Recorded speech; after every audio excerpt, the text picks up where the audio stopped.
Hi everyone, I'm Kayla. Today we're talking about something many parents feel, but don't always know how to say. When school isn't working. Many children are not failing in school.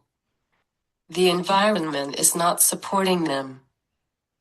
Before we jump in, just a quick reminder that everything we talk about today is for educational purposes and is not a substitute for medical or educational advice specific to your child. If you notice pauses during our conversation, that's natural. We're processing. We're reflecting. That's part of how we communicate.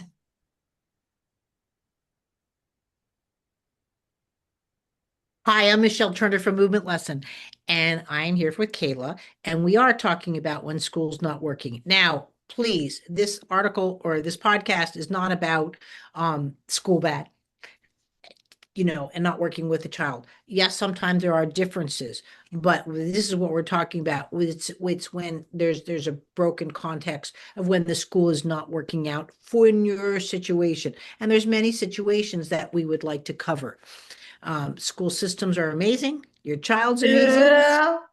But sometimes again, due to mobility issues, etc., there could be a complications. And that's what we're here to talk about. This is not about blame. It is about fit.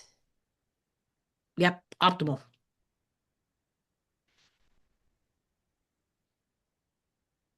This is not about one difficult day. It is about patterns. Not progressing. Increased stress.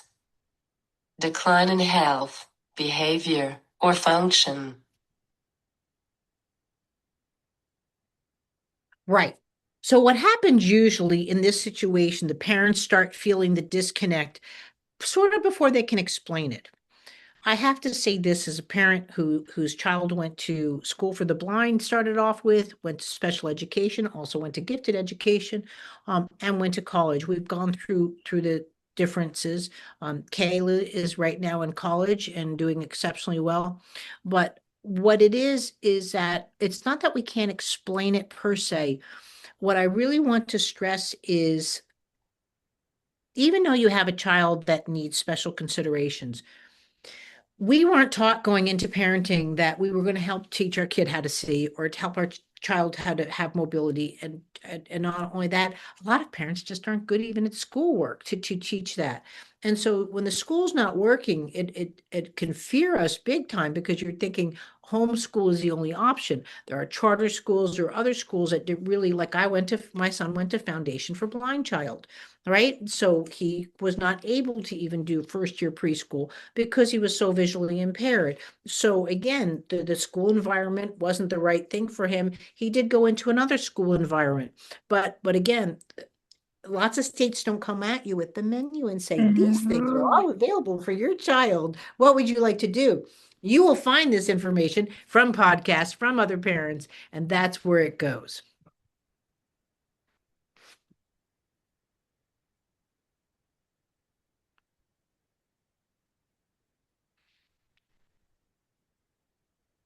Or adulthood info. Absolutely.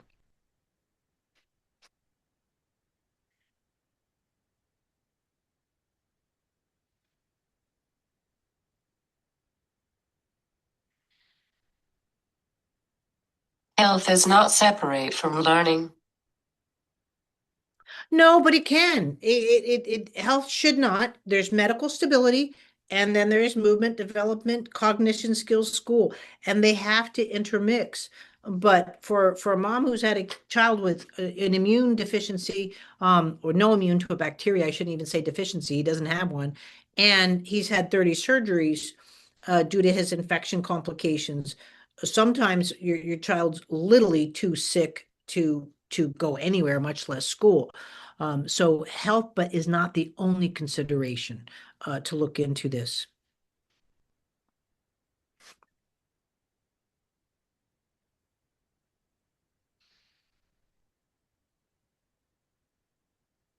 seizures and feeding difficulties.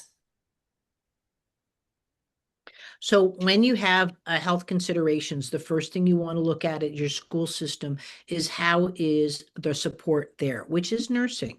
Nursing actually might even need to be on your IEP. That's your individual education plan where you have your nursing available. Like again, my son has no immune system. Now his school nurse knew him. Sometimes they bring in, yeah, yeah. Sometimes the school nurse is like your BFF as far as your medical consideration. Feeding tubes, seizures. A lot of kids in school today have diabetes. A lot of people don't realize that that is a big thing where the sugars have to be checked.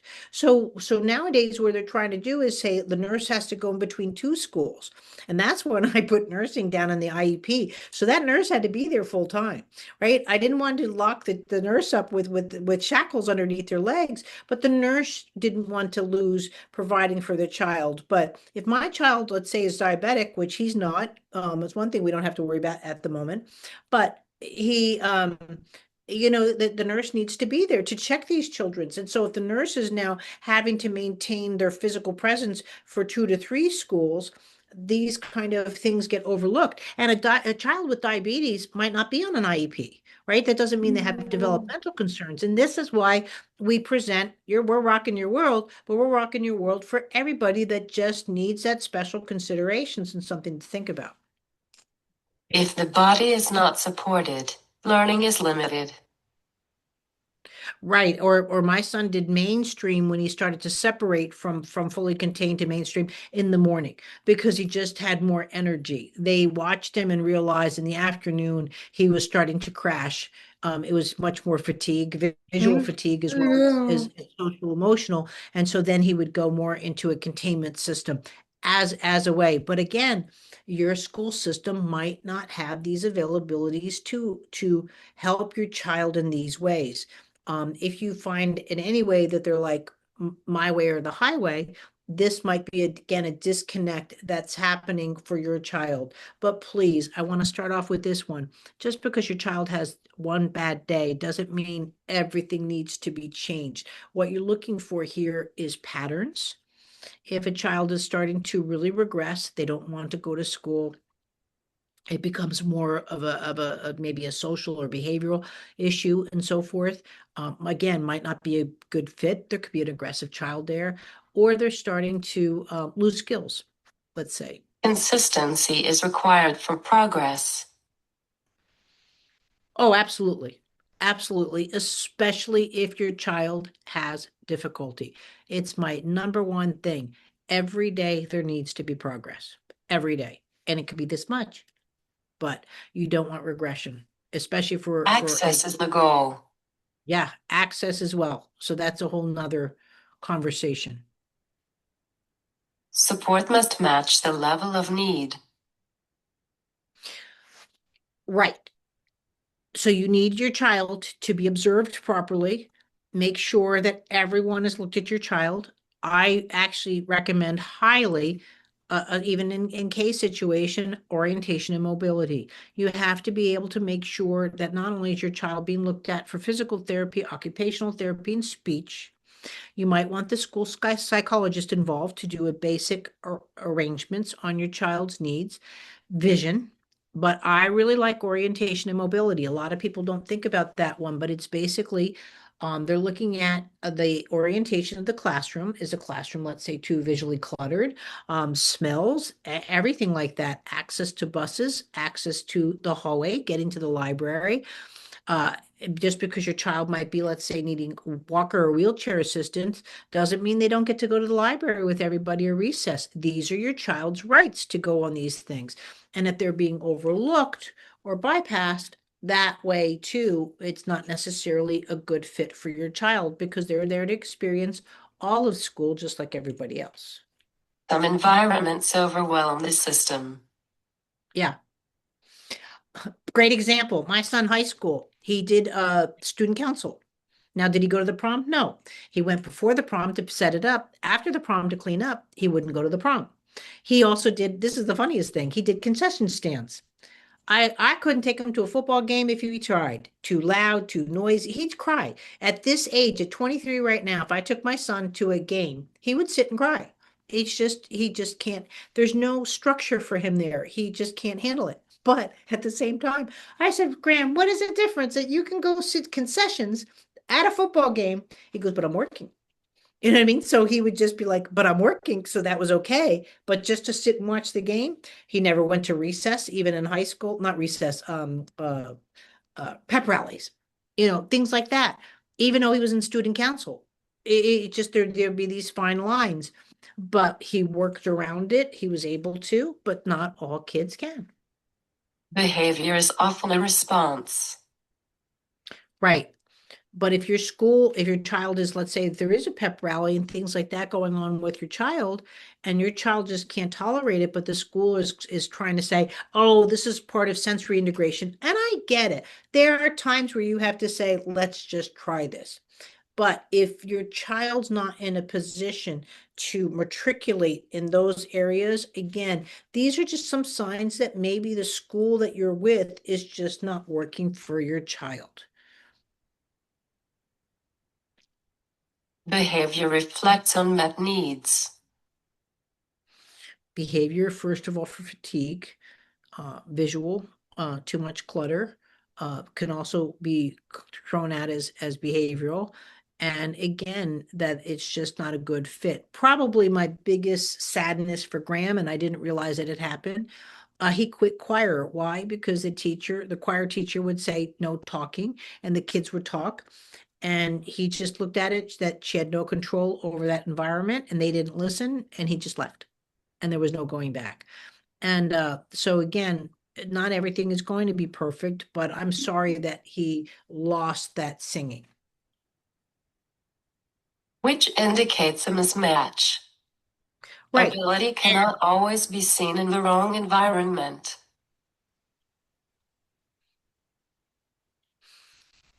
correct. And that mismatch can be looked at as, do I need to do extracurricular? Like, can I take him to voice lessons outside, which I did. And he also learned piano. I took him outside the school system. This can be difficult on some of those two because that means outside funds. A school funds your singing and piano. It doesn't fund it when you do it for private lessons or group lessons outside. So that goes into financial constraints. Why shouldn't the school environment work for your child? Those are the things you need to look at. Which limits opportunity. Absolutely. Expectations shapes access. Yes, and part of education is also increasing every year a complexity. And that's something that you need to anticipate with your child. And as that becomes more complex, not to make life easier for your child, sometimes that is, but this is the question that you're at with, is the school system that you're in working for your child? Or is there another formula that can work better? Montessori is a great example where kids are more physical, hands-on learners, and that might be an option. But maybe it doesn't have the nursing that you need or the therapists that are involved. That's the other considerations for charter schools, is they're not set up like your school is set up. But if your school is overwhelmed or there hasn't been a physical therapist on staff for the past 6 months, these are mismatches for your child's needs and for your needs. Not optional. Access requires support. Uncertainty does not mean the instinct is wrong. No, and that's where your first thing is you would do on that is call an IEP meeting. You can take your child out of school at any time, but still check with your state and local laws. You want to make sure that you're doing that correctly. Like in the state of Florida, they do monitor you very closely. You have to take certain tests to make sure if you are truly homeschooling, that your child is up to that. Now these things can change at any time, so please, I get it if you say no, we don't have to do that anymore. Whereas some states they don't follow you once you leave the school, but your child can, in a lot of states, get PT and OT at the home base when you're not getting it in the school base.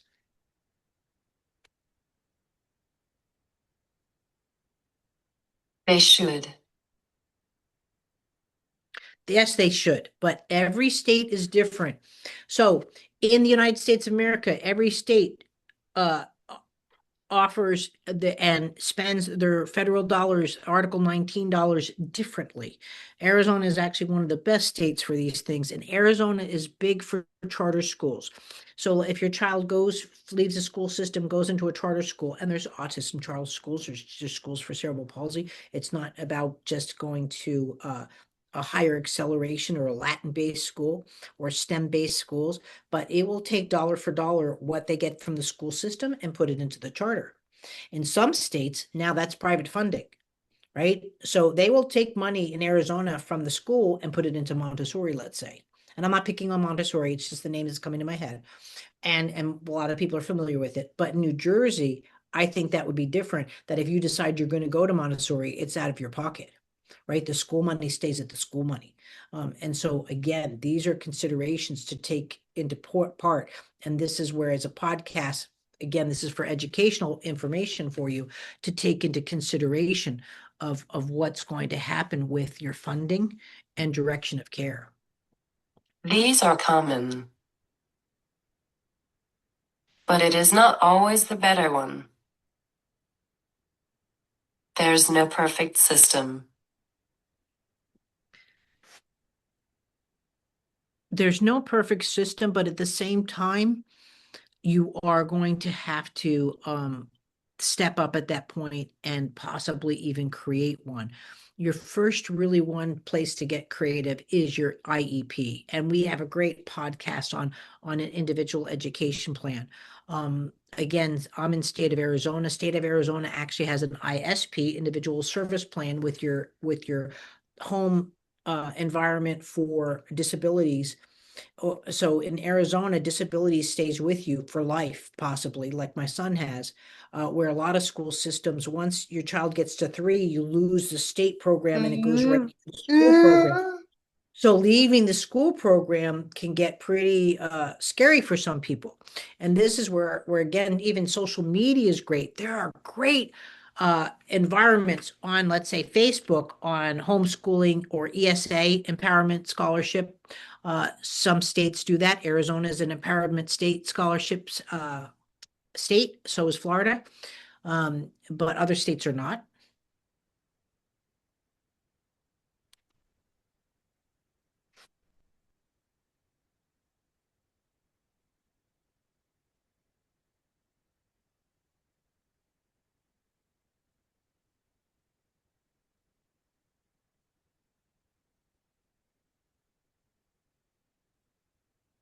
We are left to our own to find therapists.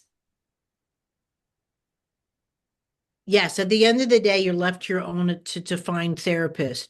But how it's being coordinated, is this the care being coordinated through the school system, and finances through the school system, or is it's done through private pay?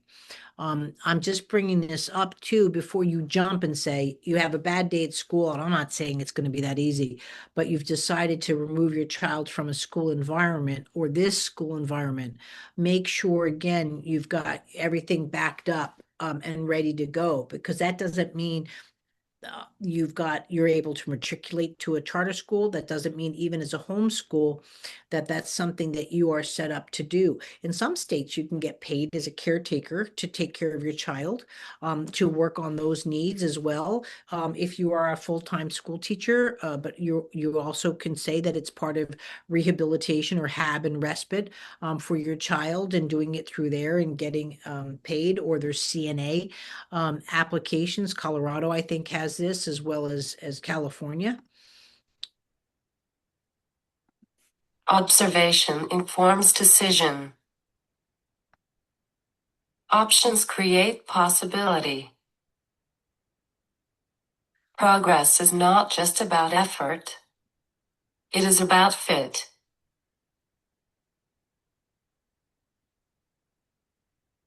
One of the things to remember is that this could be a period of frustration, but this is also a period that you can be really creative.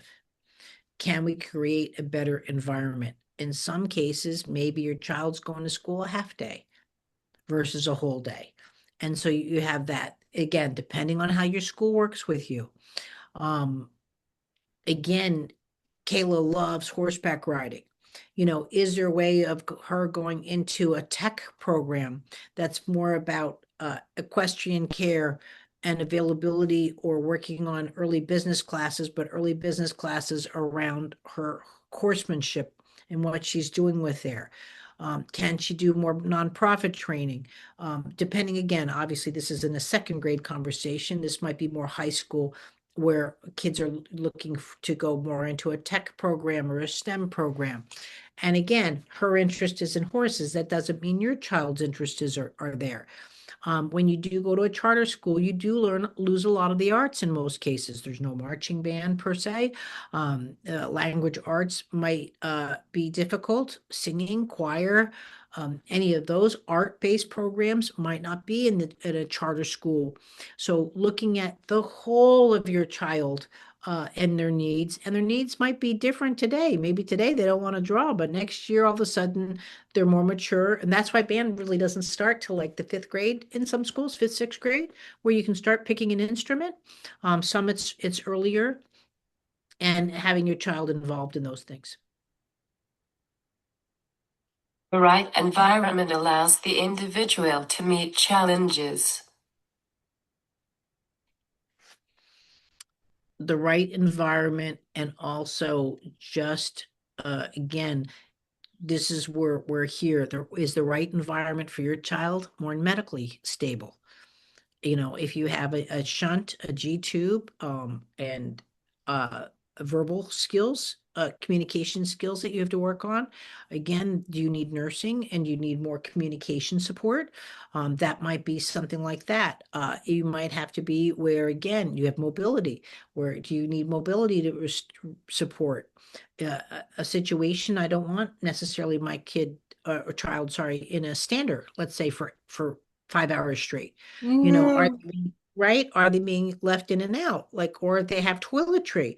Are they being soiled for long periods of time because the teacher's aide didn't show up, and so they don't have toiletry care? So there's lots of little things that go into your child's life that a lot of people don't have to organize around. But do they have access and ability to all those things to keep them comfortable, but in an learning environment that stimulates them? Pressure soars.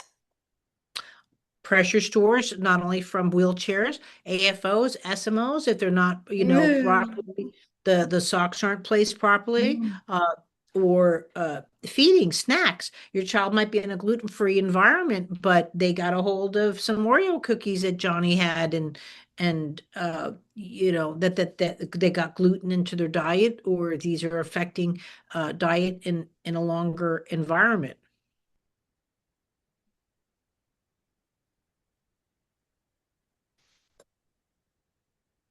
Blisters and not chewing. uh, Not chewing, feeding, sometimes places is considered nursing. So my child had a very limited diet. He also, if he saw sensory issues, I hate to say this, up until about the age 7 or 8, my son was a professional vomiter. So especially fruit cup. If he saw someone eating fruit cup, I'm telling you, 50 yards away, my son was going to get sick. And so it was funny. He'd get sick. And so a new aide might bring him to the nursing office saying, this child just got sick, assuming that he's sick. And the nurse was like, it's just Graham. Bring him back to, bring him back to, she would evaluate him, but she's like, it's Graham. He's fine. He just likes to get sick. So she knew when he was sick, and she knew when he had sensory overload. But some people process that information the same way.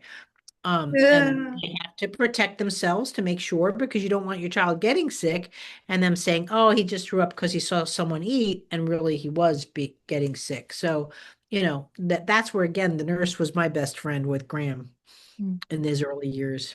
Yeah. And seizures. Seizures can be pretty scary to a new aide that's never seen it before. And that's Thank you for understandable. being here with us. Yes. We hope you like all the topics that we bring up. Some, like this topic, can seem like it's all over the place. It's just that it's so much valuable information that needs to be given to you and stuff to think about, going into school. But I will say this, I do see the opposite. And just think about it the moment. I know, especially if you have a single child, because usually when you have more siblings, not to say that that's right or wrong, you're like, come on, we're going to soccer practice. Come on, we're going to give school a chance, the chance that it deserves for your child. And having a child with no immune system, going to school is a big risk in a sense. Now his meds work, so we're okay now, and he's stable, so he can be around an environment with lots of kiddos. But the social aspect needed and what's done for my child far outweighed any kind of good, bad, or otherwise that the school system sometime was a little bit lower at and a little bit above. Take the chance. Worst case, you just say, I tried it and pulled it out. And you might want to do that every year in the beginning. Even though you've been homeschooling, think about going back to school for a couple of weeks, month. It's not a horrible idea just to establish new friends, new social skills. But at least try school and then, look at your options. But if you homeschool or you're thinking about homeschool, there's so many resources. And that's what we're doing in the next podcast. If you have any questions and you need us for any reasons, please leave your comments and we might do a podcast just for you.